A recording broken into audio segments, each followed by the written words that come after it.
예, 변호사님, 23일 노무현 전 대통령 15주기 추도식이 있었는데 여야 정치권 또 정부도 한덕수 국무총리까지 황우려 참석을 했죠. 여야 정치권은 물론이고 한덕수 국무총리는 하도 하는 일이 없는 것 같아서 이름도 생각이 안 나네요. 의전 총리가 된다. 그런데 문재인 전 대통령이 당연히 참석을 했고 거기서 이재명 민주당 대표 그리고 조국 혁신당 대표 김경수 전 경남지사 이 세 사람과 노무현 전 대통령 서재에서 이렇게 또 담소를 나눴다고 그러네요. 세 사람만 따로 불러서 오찬도 같이 하고 그런데 그 자리에서 두 당은 공통 공약이 많으니 서로 연대해서 성과를 빨리 내주기 바란다. 성과를 내달라. 이렇게 부탁을 했다고 그래요. 뭐 거기서 한 2시간 얘기를 나눴다는데 무슨 깊은 얘기를 나눴는지는 알 수가 없지만 이 네 사람이 다 사법 리스크에 직면해 있는 사람들이니까 우리가 살려면 어떻게 하는 것이 가장 좋겠느냐 이런 논의가 제일 많이 있었고 그 과정에서 문재인이가 성과를 빨리 내세요. 그 검찰 수사권 폐지해버리고 그 공통공약 아닙니까? 뭐 이런 얘기 했나요? 제 생각이 그렇습니다. 원래 최선의 공격이 최선의 수비라고.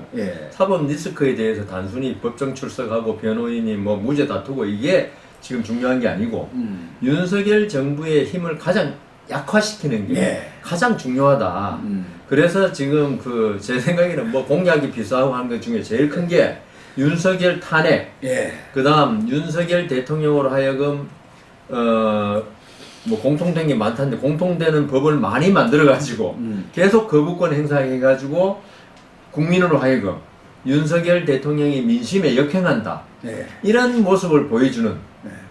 그래서 자연스럽게 탄핵으로 가면서 밑자락 깔기. 윤석열 대통령으로서는 뭐 대통령 수사하는 건 아니지만 그 이재명 조국 문제에 신경 쓰기보다는 자기 방어에 신경 쓰도록 만드는 게 그렇죠. 이쪽으로서는 유리하다.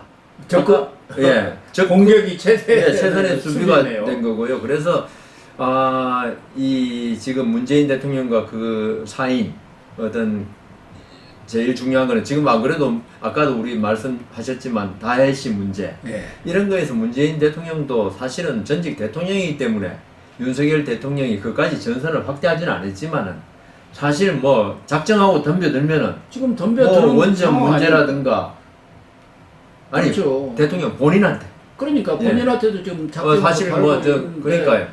무슨 원전 문제라든가 통계 조작이라든가 대구 그다음 탈북 선거 개입 문제 뭐 그것도 있지만 서창호 씨 이 수사는 바로 문재인하고 이게 제3자 뇌물죄 되는 것 아니냐를 지금 수사하고 있는 거 아닙니까? 이상직 전 의원 그 사람한테 중소벤처기업공단 이사장 주고 공천도 주고 대신에 문다혜 씨 가족 다 가서 태국으로 보내주고 타이스타자 전무로 시켜주고 생활비 주고 그 외손자가 그 학비 다 수천만 원 이게 바터한 것 아니야? 그게 바터 했으면 뇌물이죠. 그걸 지금 수사하고 있는 거 아닙니까? 그러니까 뭐 거의 그 수사도 쉽지는 않을 거지만 여하튼 문재인 대통령 찝찝하죠. 아까 말씀하신 대로 그 뭐 수사를 한다 이러면은 아무리 뭐 전직 대통령이니까 뭐 헌법에 뭐 재임 동안 소출 못한다 이런 것도 없는 거고. 그러니까 문재인 대통령으로서는 전부 다 자기 밑에 있던 사람들 아닙니까? 이재명, 조국, 김경수 다 불러놓고 이거 잘해가지고 윤석열 거의 힘을 못 쓰게 만들어라. 지금 그걸 부탁한 것 같아요. 그게 우리가 사는 길이다. 그리고 그게 공통 공약이에요 지금. 그러네. 거기 보면은 검찰 수사권 폐지, 각종 특검 추진, 그리고 대통령 4년 중임제 도입. 그래서 무력화시키고 윤석열 대통령, 윤정부를 그래서 거의 탄핵으로 몰고 가고 그리고 개헌을 통해서 임기 단축. 이렇게 조국은 계속 떠드는 거 3년은 너무 길다. 이게 조국의 캐치프레이즈 아니에요? 조국으로서는 지금 절박하죠. 이재명은 뭐 아직 1심 판결도 안 나서 그렇지만은 조국은 진짜 절박하거든요. 그래서 결국은 이 사람들이 공통적으로 추구하는 거는 윤석열 식물 대통령 만들기 이거기 때문에 이해관계가 지금 일치하죠. 물론 나중에 이제 식물 대통령이 될지 안 될지 모르겠지만 되고 나면 그때부터는 이재명, 조국, 김경수 간에 어떤 싸움이 이제 또 대전이 된다고 봐야죠. 되겠지만 그 전까지 통일전선 전술하고 있지 않습니까? 예. 공산당들이 어떤 정권 무너뜨릴 때 아무리 이념이 다르고 생각이 달라도 일단 무너뜨린 데까지는 같이 힘을 합하자. 제 생각에는 이 세 명이 있죠. 누구도 양보할 수 없는 2027년 대선 후보 자리거든요. 예, 다 지금 입맛을 다시고 있는 다 일장일단이 있잖아요. 예. 그러나 한 가지 목표에는 공통점입니다. 통일전선이죠. 예. 거기에다가 민주당도 22, 23일 날 당선자 워크숍을 했어요. 뭐 여당도 하겠지만 그래야 초선 당선자들도 군기도 좀 잡고 또 국회 생활을 어떻게 하는지 그런 것도 좀 브리핑을 해야 하니까 워크숍을 하지. 뭐 해외여행 잘 가는 법 이런 거. 그러겠죠. 근데 거기서 나온 게 장관 검사 탄핵권을 적극 행사를 하겠다가 하나고 또 하나는 패스트트랙 그 기간을 지금 최장 9개월인데 그걸 5, 6개월로 단축해 가지고 패스트트랙으로 중요한 것들 여당이 패스트트랙으로 올리면은 그걸 아주 단축해갖고 압축적으로 해서 야당이 올리면 이제 여당이 패스트트랙에다 넣을 것 아니겠습니까? 야당이 법안 내면은 내는 것은 이제 여당이 패스트트랙에 올리라고 그러죠. 그러면 이제 9개월은 일단 가니까 그것도 5, 6개월로 단축해갖고 빨리 처리를 해버리겠다는 것 네. 아닙니까? 여러 가지 자기들의 필요한 법안들. 지금 말하는 걸 쭉 들어보니까 법안이나 제도 고치는 거 있죠. 이 입법 사항들 아닙니까? 예. 국회법 개정해야 되고 왜 안 뭐 자기들 하는데 결국은 제 생각엔 그 중에 뭐 대통령이 거부권 행사 안 할 건 하나도 없는 거. 다 거부권 대상이에요 지금 보니까.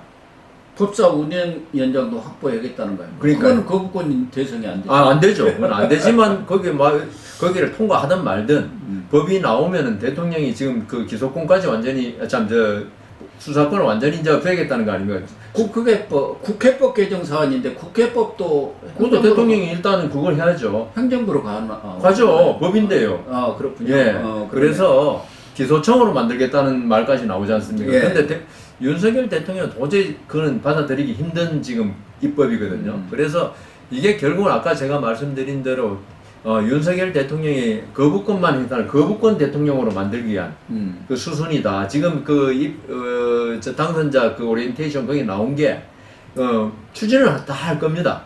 하는데 결국 입법은 거의 되기 그러니까 그게 법률로 효력을 가지기는 힘들 것이다. 그러면 계속적으로 지금 야당과 대통령 간에 어떤 싸움밖에 안 나오는 거죠. 그렇죠. 그렇게 만들려는 거고.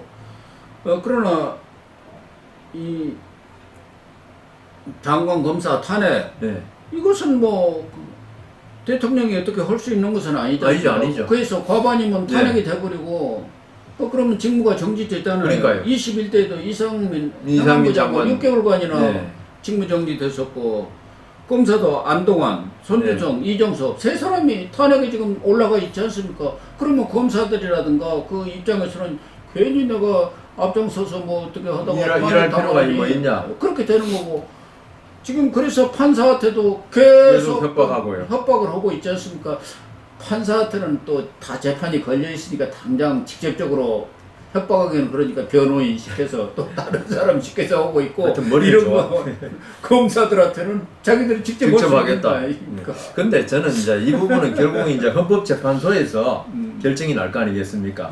그런데 지금 그 더불어민주당이 탄핵 계속 운운하는 게 사실 헌법재판소에서 이상민 장관도 뭐 기각됐지만은 그 더불어민주당 정치적인 그 액션으로 하는 거기 때문에 헌법재판소에서 통과될 가능성이 없기 때문에 한두 건만 계속 기각되면은 더불어민주당의 탄핵 그 협박도 오히려 국민들한테 어떤 오만 방자로 비춰가지고 나중에 더 손해날 거기 때문에 한두 건 기각이 중요합니다. 그렇게 되겠죠. 그렇게 됩니다. 이거는 그렇게 되면 역풍이 불죠. 우리 국민들도 다 자기들 머리 꼭대기에 그러니까요. 현명한 국민들 아닙니까? 국민들의 판단이 정확해요. 맞습니다. 제가 이렇게 보니까 사람들이 잘못을 저지른 이유가 있죠. 본인이 똑똑하고 딴 사람 바보로 생각하더라고요. 예. 그런데 세상에 진짜 바보도 있긴 있는데 대부분은 있죠. 자기 생각이 다 있기 때문에 이 오만 방자가 있죠. 그대로 통과되진 않더라고. 그 대표적인 사람이 저는 홍준표 대구시장이 아닌가 하는데 네. 이분은 지난해인가 또 그 수해 중에 무슨 골프 쳐갖고 말썽이 났고 작년에도 뭐 골프 쳐서 말썽이 났는데 25일이네요. 며칠 안 됐네. 내일 모레새 대구시 시청 공무원들 48개 팀 184명으로 제2회 대구시 공무원 골프대회를 한다는데 명목은 사기 진작이다. 공무원이라 해갖고 주말에 노는 날인데 골프 못 치라는 법이 있느냐. 그래도 좀 자숙을 해야 하는 거다. 그러니까 지금 국민들이 다 어렵고 지금 실질 소득도 그냥 줄었다고 최근에 가장 많이 줄어갖고 삶이 팍팍한데 공무원들은 다 봉급 팍팍 나오지. 공무원들이 무슨 봉급이 줄어드는 건 없지 않습니까? 그러니까요. 이런 상황에서 48개 팀이라는 게 이게 뭡니까? 골프장 하나를 완전 전세낸 건데요. 예. 그리고 지금 저도 골프를 치지만은 근래에 골프를 거의 많이 그만뒀습니다. 저도 한 달에 딱 한 번 갑니다. 이 고등학교 친구들 모임에. 어쩔 수 없이 가시는 거죠. 근데 왜 그러냐면은 뭐 제가 골프 치려면 칠 수 있는 돈은 한 달에 몇 번은 칠 수 있는데 예. 이게 너무나 가혹하게 폭리를 취하고 그 다음 또 좀 전에 말씀하신 대로 진짜 서민들은 있죠. 골프 한 번 가면 한 30만 원 들지 않습니까? 30만 원 더 들어요. 30만 원 더 들 수 9만 있지만 원. 보통은 30만 원 잡는데 네. 30만 원이면 그게 작은 돈 아닙니다. 서민들한테는. 엄청나게 큰 돈이죠. 그래가지고 하루 보통 5시간 사람들은 한 달 용돈 아니냐니까. 하루 5시간 즐기는데 그 30만 원 쓴다는 거 있죠. 시간당 6만 원 아닙니까? 이게 맞냐? 그런 생각이 들어가지고 공무원들도 이번엔 다 자기 돈 내고 할 거 아닙니까? 누가 뭐 스폰서가 있을 수도 없는 것이고. 그래도 제 생각에는 대구시청에서 어떻게 아까 우리 공무원들 잘 마련하듯이 아니 제가 지원금이 분명히 있을 것 같아요. 뭐 그거는 모르겠지만은 뭐 청년 결백하게 지원금이라 하더라도 선물이라든가 이런 걸 얘기하는 것이지. 그렇죠 그런 거겠죠. 네, 그런 걸 만드는 거지.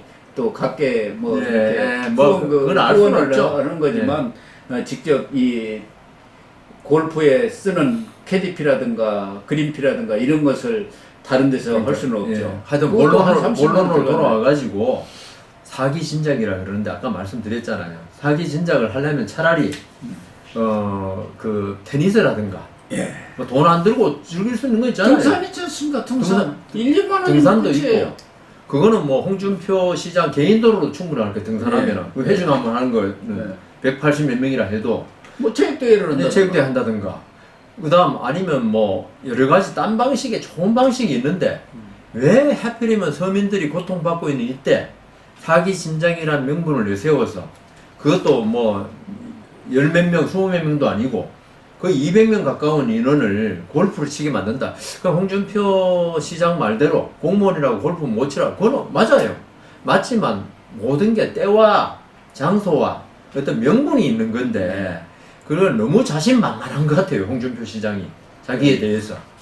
어쨌든 공직자들은 이런 무모한 행위를 정말 자제를 해야 합니다. 겸손해야 됩니다. 예, 그렇습니다.